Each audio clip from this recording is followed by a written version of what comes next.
happen eventually. 이 시간 예배를 위해서 이지영 사모님 대표로 기도해 주시겠습니다.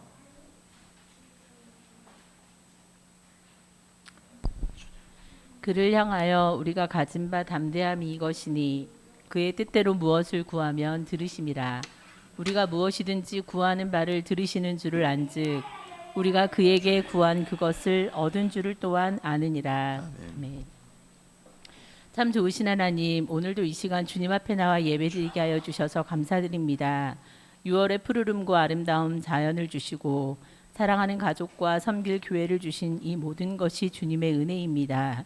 우리의 삶에 당연한 것은 하나도 없는데 늘 당연하게 생각하고 감사하지 못한 어리석음을 용서하여 주시고 아멘. 모든 것이 주님의 은혜임을 고백하며 작은 일부분에도 감사하며 서로 사랑하며 살게 하여 주시옵소서. 아멘. 사랑과 용서의 하나님, 지난 한 주간 주님의 말씀을 들었으나 말씀대로 살지 못하고 진리의 허리띠를 띠고 의의 호심경을 붙이고 평안의 복음의 신을 신고 믿음의 방패와 구원의 투구와 성령의 검으로 하나님의 전신갑주를 입고 하나님의 백성답게 용맹스럽게 피 터지도록 영적 싸움에서 승리하며 살아가야 하는데 여기저기 얻어터지기만 하고 쓰러지고 넘어지며 쓰라린 상처만 남았음을 고백합니다.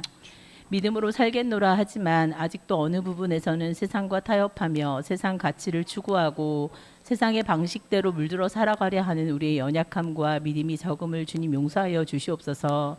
내가 진실로 너희에게 이르노니 한 알의 밀이 땅에 떨어져 죽지 아니하면 한 알 그대로 있고 죽으면 많은 열매를 맺느니라고 하신 말씀을 기억합니다. 우리로 한 알의 밀이 되는 삶 살아가도록 희생과 헌신의 씨앗을 심고 기도의 걸음과 성령의 물과 말씀의 햇빛을 주어서 30배, 60배, 100배의 합당한 열매를 많이 맺어 하나님을 기쁘시게 하는 삶 살아가게 하여 주시옵소서. 아멘. 긍휼히 하나님, 이 나라를 불쌍히 여기시고 붙들어 주시옵소서.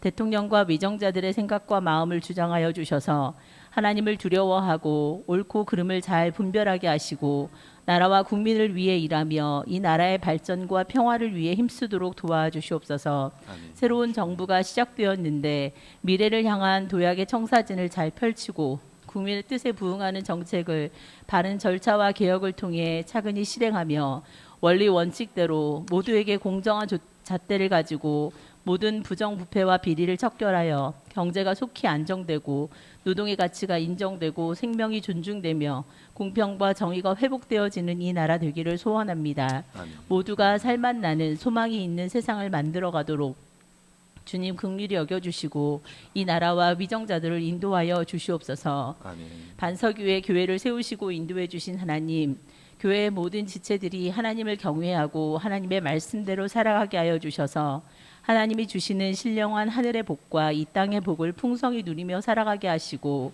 날마다 삶의 예배를 드리며 하나님과 동행하는 더 기쁜 교회 공동체가 되게 하여 주시옵소서. 아멘. 찾는 이 중심, 진실한 공동체, 균형 있는 성장, 안팎의 변혁, 소망하는 예배의 더 기쁜 교회 중심 가치를 온전히 이루어드리고 공동체적 성경 읽기와 1:1 제자 훈련으로 각 지체마다 말씀으로 성장하여 전도의 문이 열려져 초대교회와 같이 날마다 모이는 수가 더하여 평안하여 든든히 서가고 데살로니가 현상이 나타나고 믿음의 소문이 각처에 나서 잃어버린 영혼들, 하나님을 모르고 부인하며 살아가는 자들이 더 기쁨 교회를 통해 주님께로 돌아오고 복음을 듣고 구원받게 하시고 날마다 부흥하고 성장하게 하여 주시옵소서. 아멘. 각자에게 주신 달란트대로 교회를 섬기는 여러 손길들을 축복하여 주시고 언제나 성령의 인도하심을 따라 살며 평안과 기쁨을 누리며 복의 근원이 되게 하여 주시옵소서. 아멘. 사랑하는 성도들의 건강을 위해 기도합니다. 김민숙 집사님 정기 검진 결과 아무 이상이 없도록 언제나 건강으로 지켜주시고 주여. 이주은 집사님 잦은 두통으로 고생하시지 않도록 은혜 주시며 이계월 안수 집사님 여러 날 동안 영과 육이 많이 힘들고 지친 중에 있사오니 주여. 염증이 잘 제거되고 수술도 무리 없이 잘 진행되도록 혈압도 안정되고 건강도 지켜주셔서 검사와 입원과 수술의 일정이 순적하게 잘 진행되어 회복도 빨리 되고 모든 가운 과정과 함께하여 주시옵소서. 아멘. 불안하여 염려되는 마음 위로하여 주시고 담대하게 붙들어 주시고 아프고 힘든 육체를 강건케 하여 주셔서 이전보다도 더 건강하시도록 모든 아픈 부위를 여호와 라파의 하나님 치유하여 주시옵소서. 아멘. 이 시간도 세계 각처에서 복음을 전하시는 선교사님들을 위해 기도합니다.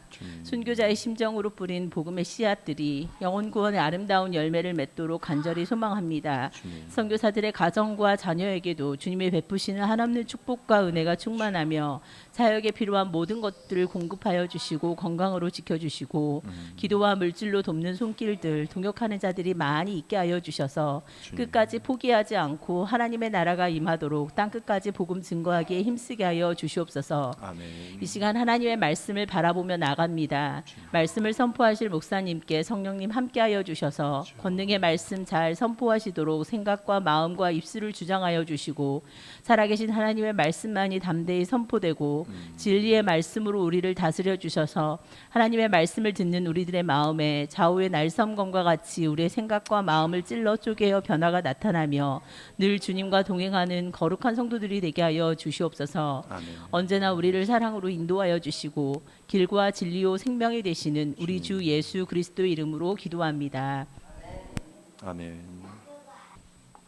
하나님께서 오늘 우리에게 주신 말씀은 데살로니가 5장 12절부터 15절 말씀입니다. 말씀을 봉독하겠습니다. 형제들아, 우리가 너에게 구하노니 너희 가운데서 수고하고 주 안에서 너희를 다스리며 권하는 자들을 너희가 알고 그들의 역사로 말미암아 사람 안에서 가장 귀히 여기며 너희끼리 화목하라. 또 형제들아, 너희를 권면하노니 게으른 자는 권계하며 마음이 약한 자들은 격려하고 힘이 없는 자들을 붙들어주며 모든 사람에게 오래 참으라. 삼가 누가 누구에게든지 악으로 악을 갚지 말고 서로 대하든지 모든 사람을 대하든지 항상 선으로 따르라. 아멘. 지난주 저희는 낮에 속한 자들의 싸움이라는 제목으로 함께 말씀을 나누었습니다. 오늘은 이어서 데살로니가 전 창세기의 말씀을 우리가 읽으면서 신약의 여러 성경의 구절들과 함께 연결된다라는 것이죠. 그래서 우리가 신약 성경 한 권을 깊이 공부하면 신약 성경, 더 나아가 성경 전체가 가르치는 진리를 우리가 망라할 수 있고 이것들을 깨달을 수 있게 되는 것이죠. 그러니까 어떤 강해 설교를 한다라고 말할 때 한 절을 설교한다고 해서 그 한 절의 내용이 아니라 그 한 절과 연결된 다른 여러 성경의 내용들을 우리가 함께 끌고 와서 성경을 읽고 연구하는 것이기 때문에 굉장히 어떤 깊은 차원의 성경 읽기다라고 말할 수 있습니다. 우리가 이제 5장 본문을 함께 보게 되는데요. 이제 바울은 데살로니가 전서의 마지막 마무리 단계를 향해 나아가고 있습니다. 앞서 많은 내용을 성도들에게 부탁했습니다. 데살로니가 교회를 향해 데살로니가라는 고대 도시 그 한복판을 살아가는 성도들을 향해서 바울은 이제 너희가 어떠한 마음을 가지고 살아가야 할지를 이야기했습니다.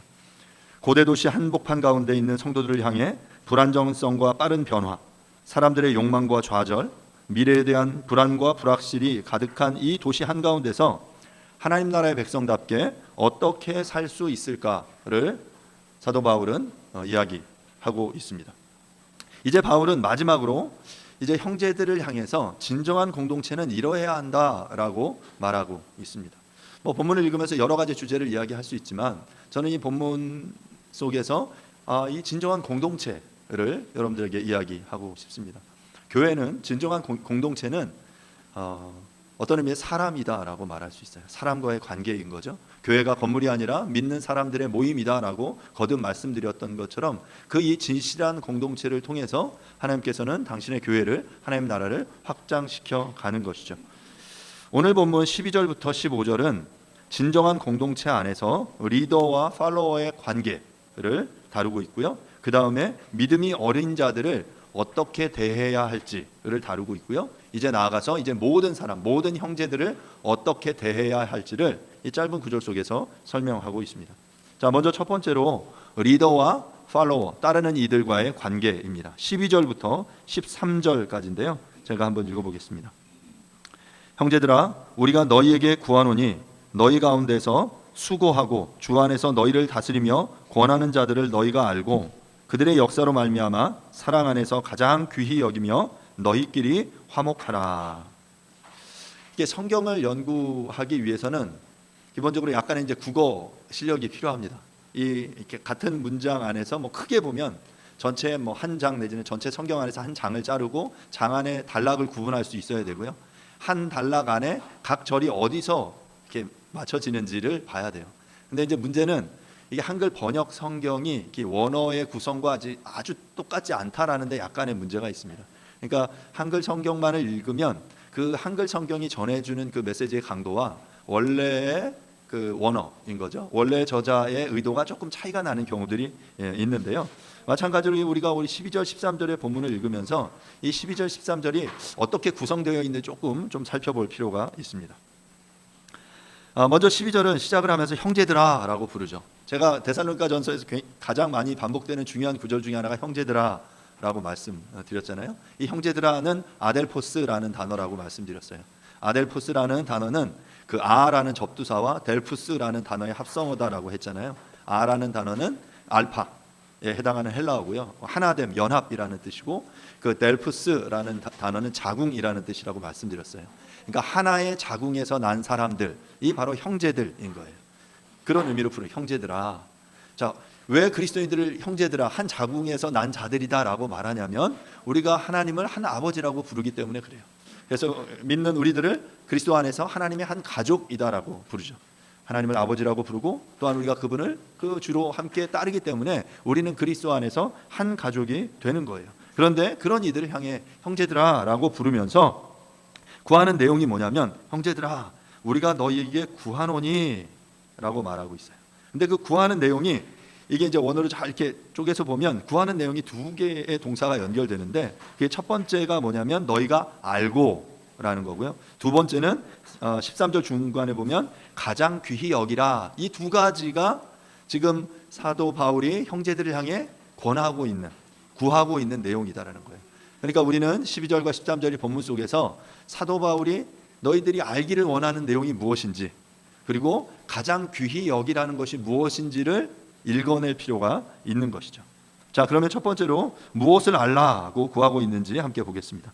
너희 가운데서 수고하고 주 안에서 너희를 다스리며 권하는 자들을 너희가 알라라고 말하고 있어요. 본문도 이제 좀 독특한 표현인데요. 보면 너희 가운데 수고하고 다스리며 권하는 자들이라는 표현이거든요. 수고하며 다스리며 권하는 자들.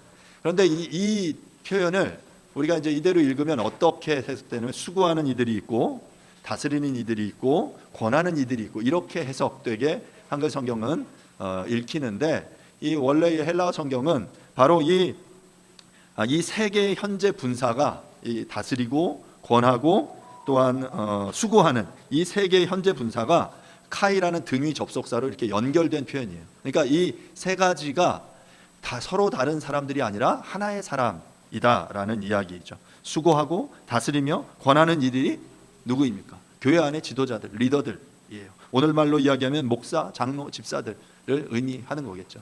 교회 안의 리더들을 향해 지금 그 리더들이 하는 역할이 무엇인지를 이 세 가지로 이야기를 하고 있는 거예요. 교회 안의 지도자는 뭐 하는 사람입니까? 수고하는 사람이에요. 교회 안의 리더는 뭐 하는 사람입니까? 다스리는 사람이라고 말하고 있어요.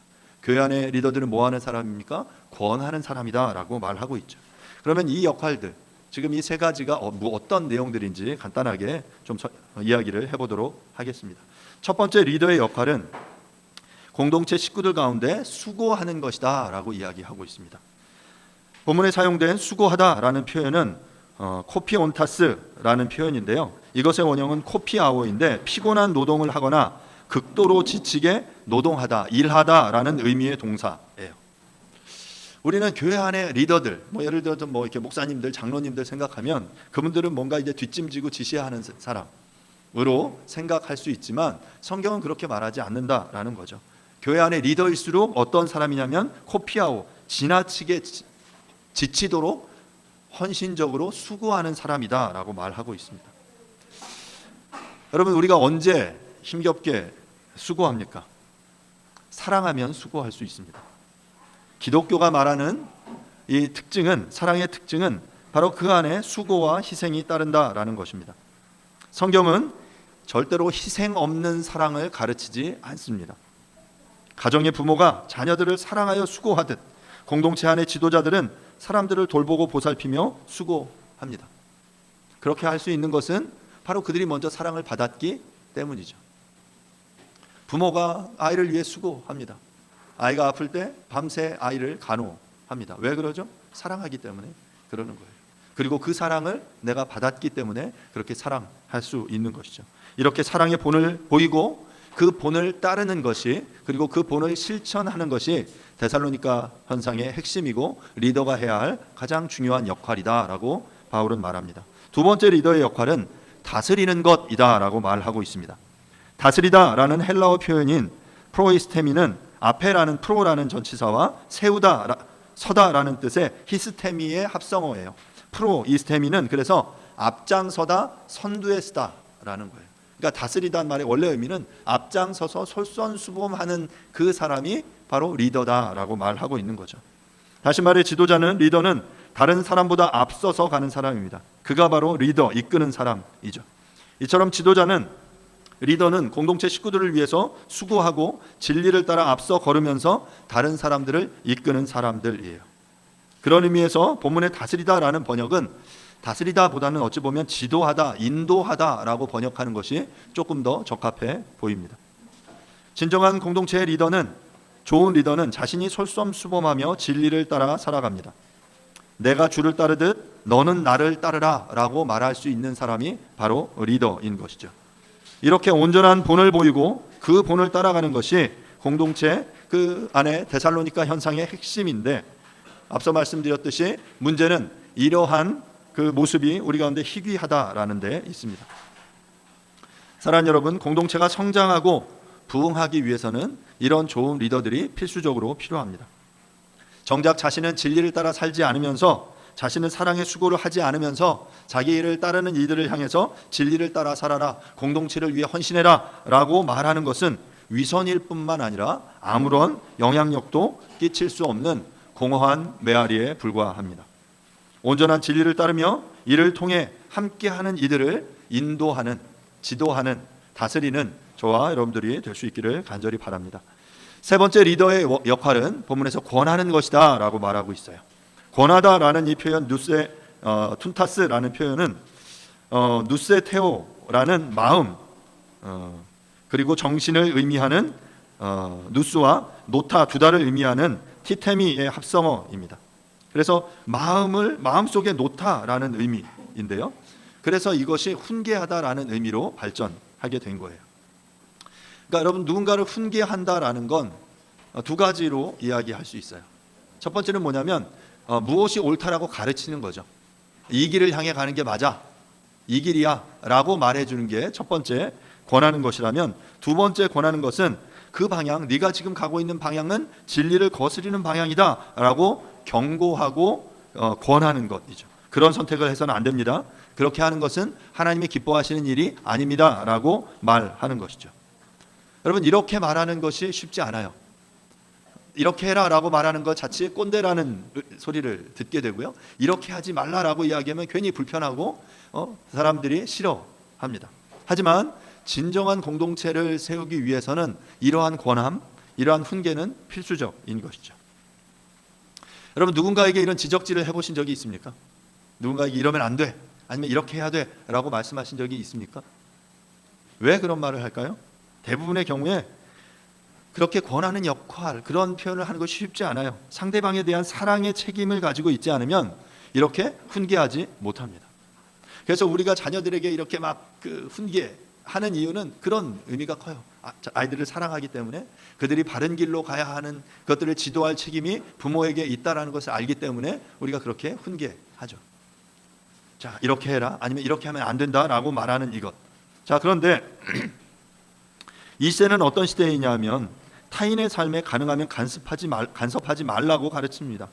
그리고 각자 자신의 경계를 지키면서 카르페 디엠, 오늘을 즐겨라 라고 이야기하고, 아니면 요즘 젊은이들을 크게 욜로족이 있고 파이어족이 있다라고 말하거든요. 욜로족은 You only live once, 너의 인생을 한 번 사는 것이다, 그러니까 지금 인생을 즐겨라 라는 그런 표현이고요. 파이어족은 열심히 일해서 빨리 조기 은퇴하라는 것을 종용하는 이 시대의 가르침이에요.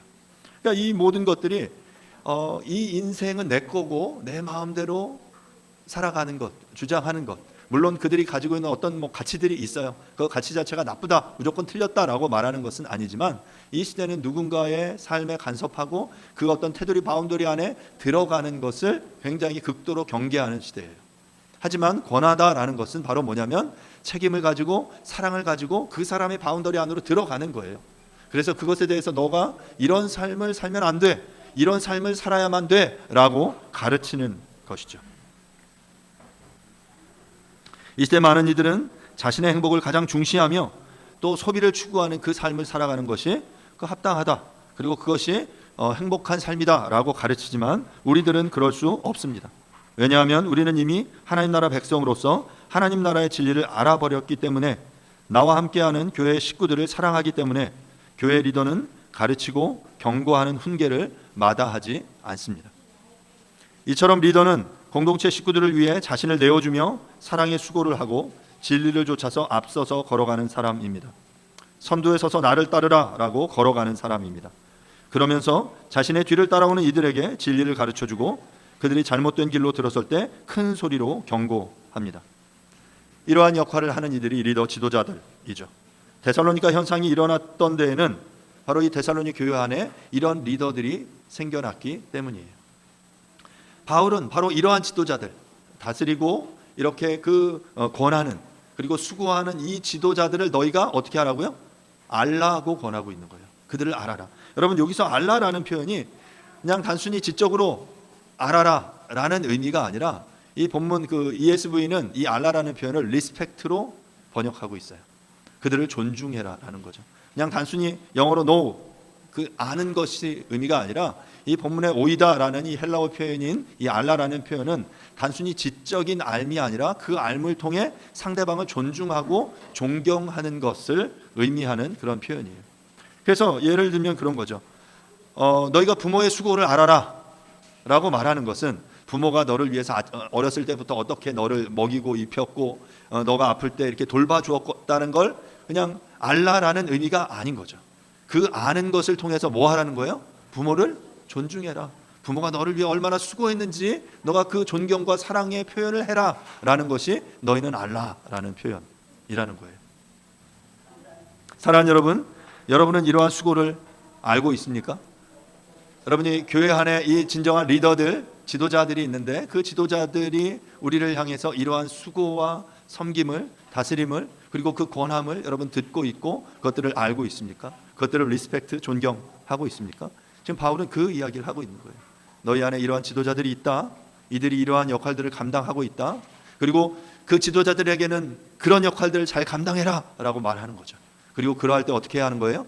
그를 따르는 팔로워들은 그들의 그 섬김, 그들의 수고를 알아라, 알고 그들을 존경해라 라고 말하고 있는 거예요.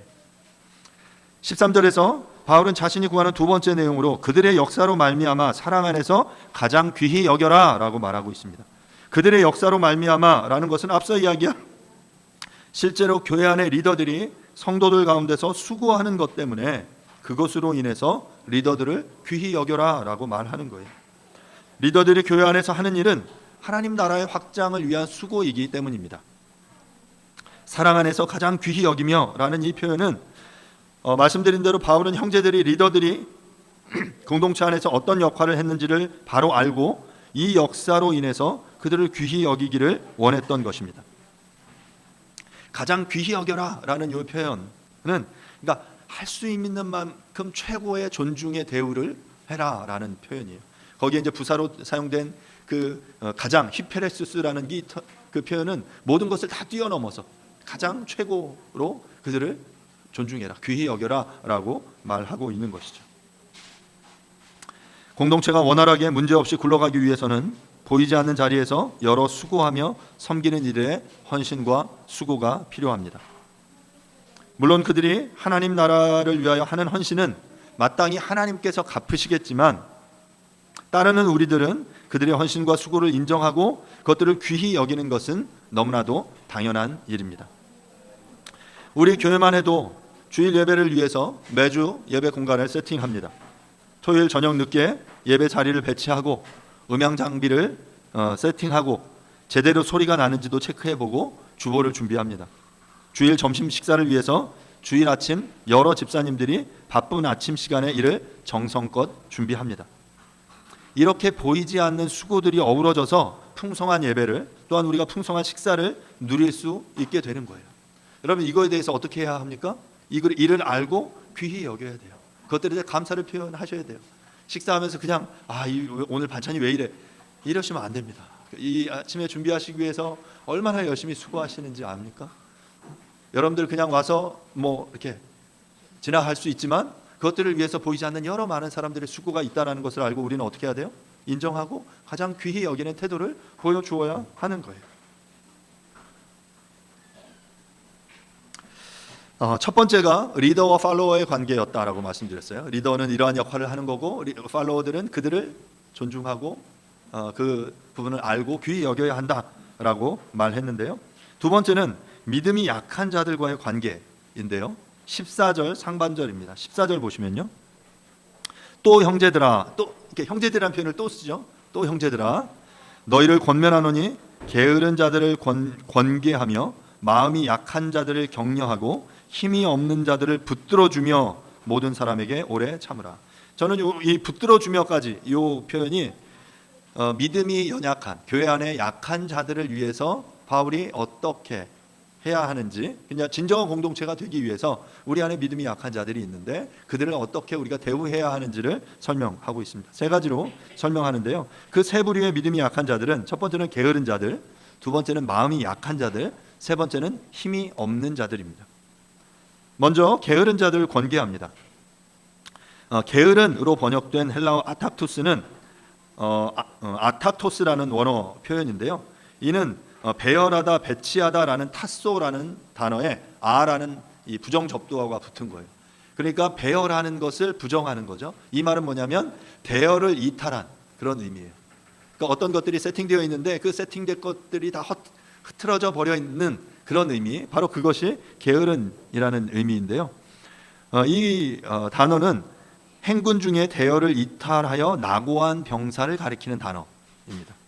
이들은 무질서하고 게을러서 적절한 노동을 하지 않고 다른 사람의 의지에 소비만 하면서 남의 일에 참견하며 돌아다니며 문제를 일으키는 이들이었어요. 데살로니가 교회 안에 이런 이들, 아타토스한 이들이 있었습니다. 이들은 경제 생활만이 아니라 삶의 전반에 규모가 없는 이들이었죠. 바울은 이들을 향해서 앞서 리더의 역할 중에 권하는 역할을 하고 있는 것입니다. 공동체 안에 게으르고 규모가 없는 이들을 향해 그렇게 살아는 안 된다라고 훈계하는 거예요. 규모 없이 무분별한 대출을 해서는 안 된다. 너무 많은 시간 미디어나 게임에 빠져서는 안 된다. 자기 몸을 제대로 관리하지 못하고 늘 긴급한 일에 쫓기는 삶을 살아서는 안 된다라고 말하는 것이죠. 사랑하는 여러분, 여러분은 혹시 지금 그런 게으른 삶을 살고 있지 않습니까? 마땅히 있어야 할 자리를 벗어나 규모 없는 삶을 살아가고 있지는 않습니까? 그런 삶을 살아서는 안 된다라는 거죠. 두 번째는 마음이 약한 자들을 격려하고 있는데요. 어떤 사람들이 마음이 약한 사람입니까? 마음이 약한으로 번역된 올리곱시코스라는 표현은 규모가 작은을 의미하는 올리고스와 영혼, 마음을 의미하는 푸시케라는 단어의 합성어로 마음이 작은, 용기가 없는, 심약한이라는 의미를 가지고 있습니다.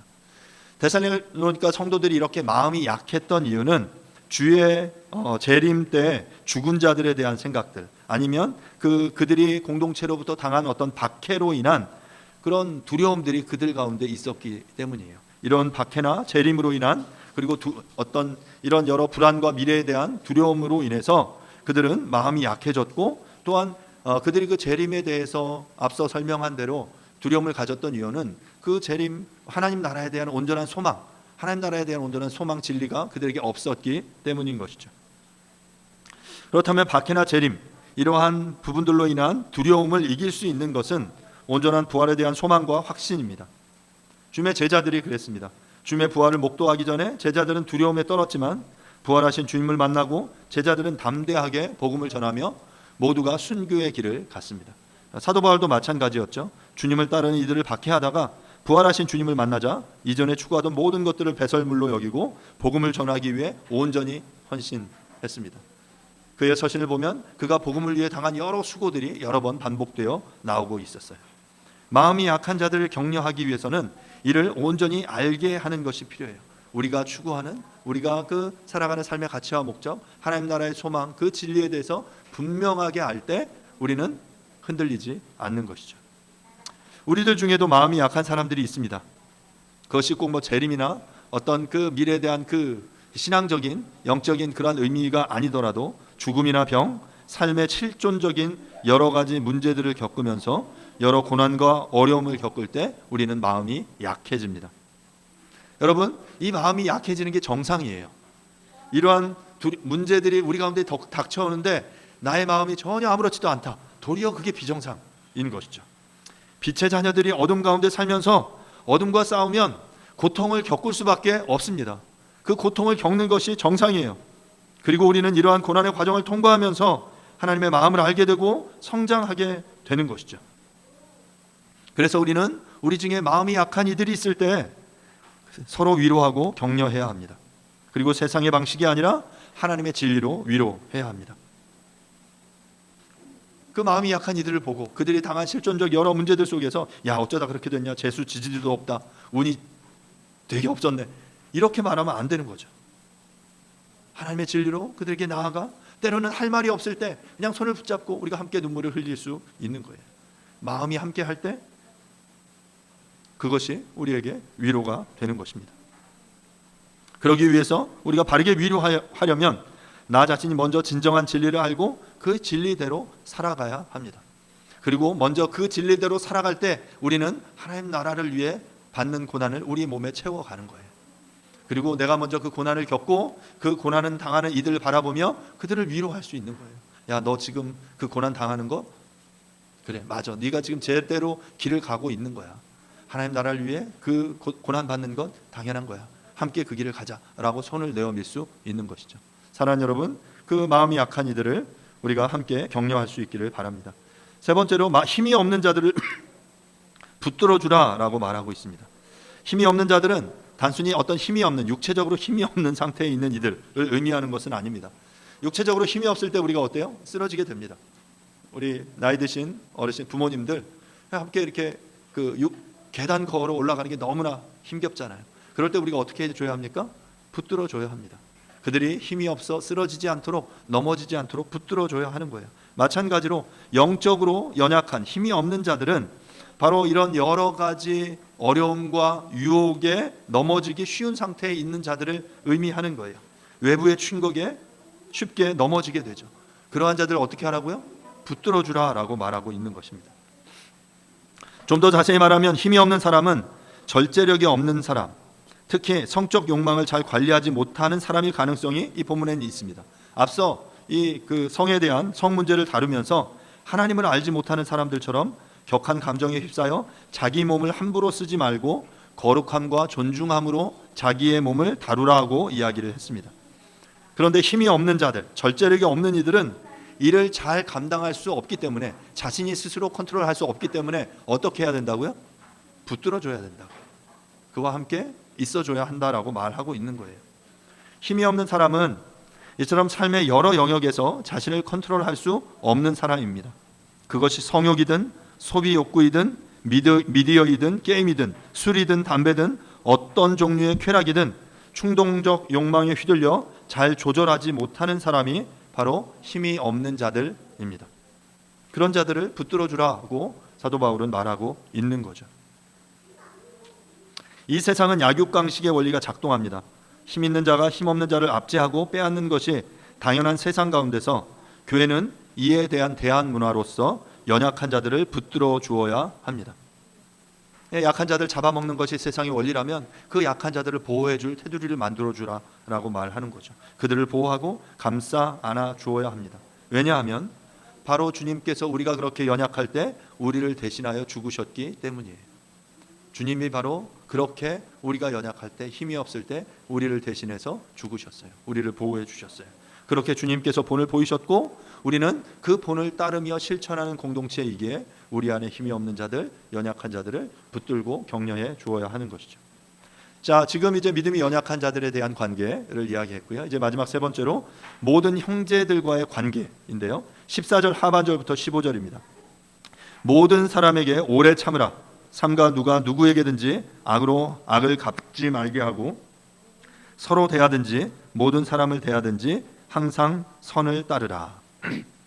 바울은 맨 처음에 리더의 역할을 이야기하면서 수고하고 다스리며 권하는 것임을 이야기했고 함께 따르는 이들에게 이를 귀히 여기며 이를 알고 귀히 여길 것을 이야기했어요. 그리고 서로 화목할 것을 이야기했습니다. 또한 교회 구성원들 가운데 가장 특히 믿음이 없는 사람들을 어떻게 대해야 되는지를 말했습니다. 이제 세 번째 마지막으로 우리 안에 모든 형제들, 모든 사람들을 너희가 어떻게 대해야 하는지 가장 일반적인 원칙을 마지막에 이야기하고 있는데요. 바로 그 일반적인 마지막 원칙은 뭐냐면 모든 사람을 포함해서 어떻게 해라? 오래 참아라라고 말해요. 오래 참아라. 왜 그러면 오래 참아라라고 했을까요? 사람들은 쉽게 변하지 않기 때문입니다. 한 사람이 리더로 성장해서 성숙하고 또한 수고하며 솔선수범하며 훈계하기 위해서는 굉장히 오랜 시간 또한 많은 시행착오가 필요합니다. 그래서 훈련을 하는 것이고요, 시범을 보여주는 것이고 실제로 수행해 볼 기회를 주는 것이에요. 한 사람의 리더가 단번에 세워지는 법이 없습니다. 수많은 실패와 실수를 경험하고 세워지는 것입니다. 그렇기 때문에 우리는 리더를 향해 오래 참아야 돼요. 여러분, 저를 위해서 오래 참아 주셔야 돼요. 제가 한 사람의 온전한 리더, 목사가 되기 위해서 여러분들의 참음이 필요합니다. 참아 주시고 인내해 주셔야 돼요. 마찬가지로 반대도 마찬가지겠죠. 함께하는 이들이 하나님의 사람으로 성장해 가기 위해서 그냥 한번 말씀을 가르치고 예배 한번 드리고 모두가 다 은혜 받고 변한다, 그러면 너무 좋겠지만 여러분, 그런 일은 절대로 일어나지 않습니다. 그래서 뭐라고 말하는 거예요? 진정한 공동체로 우리가 서로에게 모든 사람을 향해 오래 참아라 라고 말하는 거예요.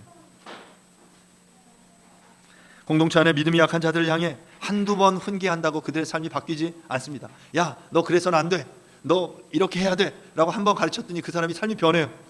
와, 주일 안식일을 거룩히 지켜야 돼, 그랬더니 주일 한 번도 안 빠져. 하나님 나라를 위해 이렇게 헌신해야 돼, 그랬더니 열심히 헌신해요. 너 그 자기 욕망을 위해 그렇게 자기 자신을 위해 살아가서는 안 돼 라고 했더니 이타적인 삶을 살아가요. 여러분, 그런 사람 있으면 데려와 보세요. 그런 일은 절대로 일어나지 않습니다.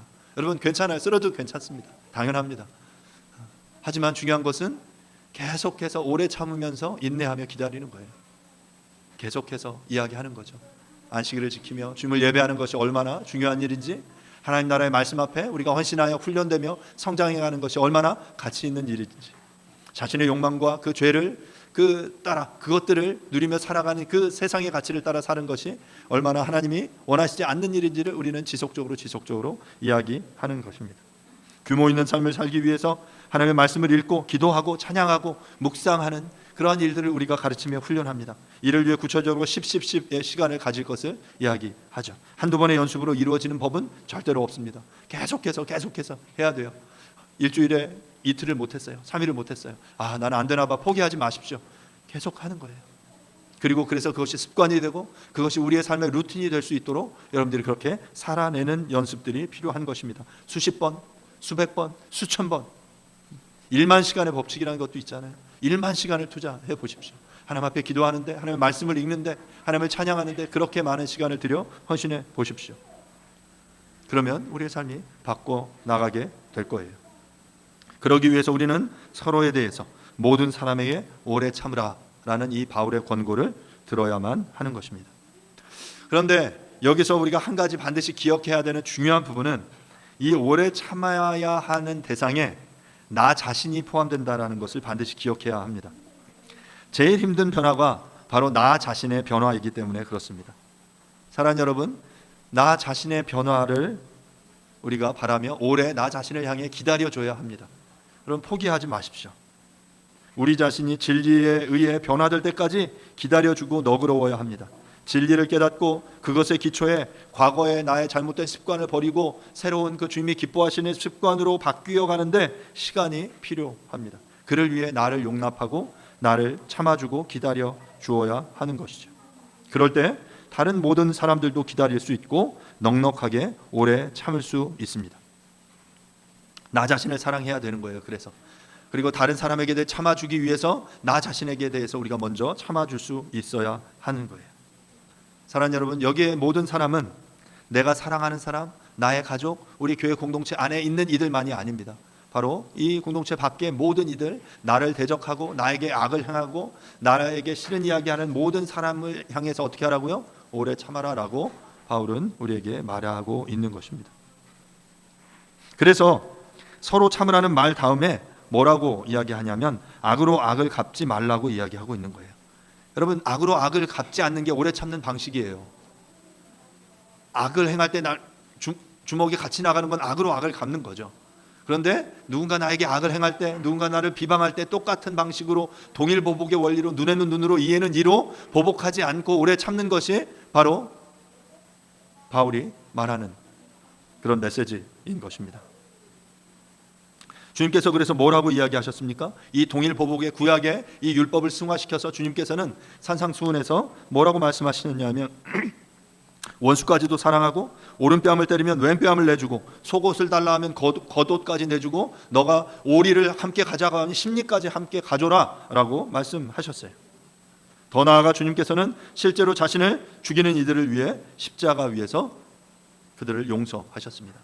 그들의 모든 나를 이 십자가 위에 죽게 한 저 모든 죄자들의 죄를 대신해서 십자가에 죽으심으로 그들을 용납하고 용서하심으로 그분은 오래 참으셨어요. 사랑하는 여러분, 이 주님의 사랑의 원리를 따라가는 이들이 바로 우리 그리스도인들입니다. 앞서 본 것처럼 데살로니가인들은 동족들로부터 극심한 핍박을 받았습니다. 그래서 인간적인 복수를 생각했을지도 모릅니다. 그런데 바울은 그런 복수를 해서는 안 되고 나아가 선을 행하라 라고 말하는 것이죠. 경쟁과 보복이 넘치는 세상 속에 바로 이 악으로 악을 갚지 않고 모든 일에 그 선을 행하라 라고 말하고 있는 것입니다.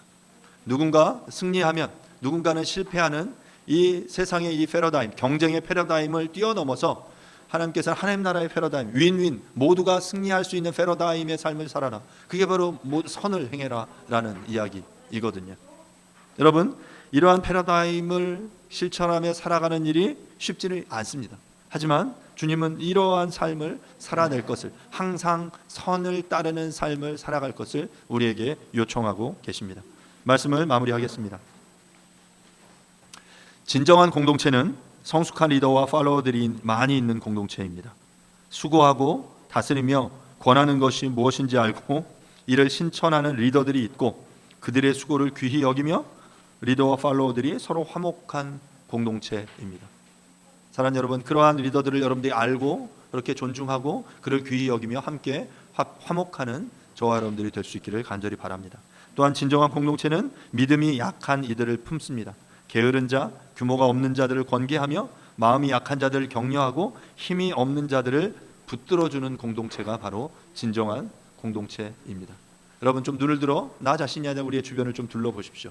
누가 지금 혹시 마음이 약한, 믿음이 약한 그 상황이 있는지, 그렇다면 다가가서 좀 손을 내어 밀어주시고 그들을 붙들어주시고 또한 그들이 막 뒤로 밀리고 있다면 그 지지해 주세요. 함께 그 길을 가자고. 그렇게 그 고통받고 힘들어하는 것 다 알고 주님께서 우리 가운데 승리케 하실 것이다라고 그들을 위로할 수 있어야 하죠. 진정한 공동체는 모든 사람에 대해서 오래 참으며 악으로 악을 갚지 않고 모든 사람에게 선을 행하는 공동체입니다. 사랑하는 여러분, 이러한 공동체를 이루기 위해서 우리들이 먼저 하나님 나라의 백성으로 하나님 나라의 진리를 따르고 본을 받고 본을 보이며 공동체를 섬기는 리더로 성장해 나아가기 위해서 노력하는 저와 여러분이 될 수 있기를 간절히 바랍니다. 그러한 리더, 지도자들을 통해서 진정한 공동체가 세워져 나가게 될 것입니다. 이 시간 함께 잠시 기도하겠습니다. 말씀을 생각하시면서 하나님, 진정한 공동체, 진정한 교회를 꿈꿉니다. 그 교회를 이루는 그러한 리더들이 세워질 수 있게 도와주십시오. 우리 안에 믿음이 약한 자들 우리가 세워줄 수 있도록 도와주시고 또한 우리가 함께 오래 참으며 선을 행하는 그런 믿음의 삶 살 수 있게 도와주십시오라고 이 시간 함께 잠시 통성으로 함께 기도하도록 하겠습니다. 기도하겠습니다. 형제들아, 우리가 너희에게 구하노니 너희 가운데서 수고하고 주 안에서 너희를 다스리며 권하는 자들을 너희가 알고 그들의 역사로 말미암아 사랑 안에서 가장 귀히 여기며 너희끼리 화목하라. 또 형제들아, 너희를 권면하노니 게으른 자들을 권계하며 마음이 약한 자들을 격려하고 힘이 없는 자들을 붙들어주며 모든 사람에게 오래 참으라. 주님, 진정한 공동체를 꿈꿉니다. 진정한 하나님의 교회를 꿈꿉니다. 그러기 위해서 그 교회를 구성하는 우리들이 하나님 안에 진정한 성도들로 자라가게 도와주시옵소서. 하나님의 귀한 리더로 세워져 갈 수 있게 도와주십시오. 리더로서의 역할이 무엇인지 알게 해주시고, 그래서 우리 주위에 우리의 도움이 필요한 자들을 향해, 믿음이 약한 자들을 향해 우리가 손을 내어 밀 수 있게 도와주시고, 모든 일에 우리가 참으며 우리가 모든 일에 선을 행하는 믿음의 사람들로 살아갈 수 있도록 축복하여 주시옵소서. 하나님, 우리의 힘으로 이 일들을 할 수 없습니다. 주께서 능력을 주시고 주께서 우리와 함께 해주시기를 간절히 부탁드립니다. 주님 감사드립니다. 예수님의 이름으로 기도합니다. 아멘. Happen eventually.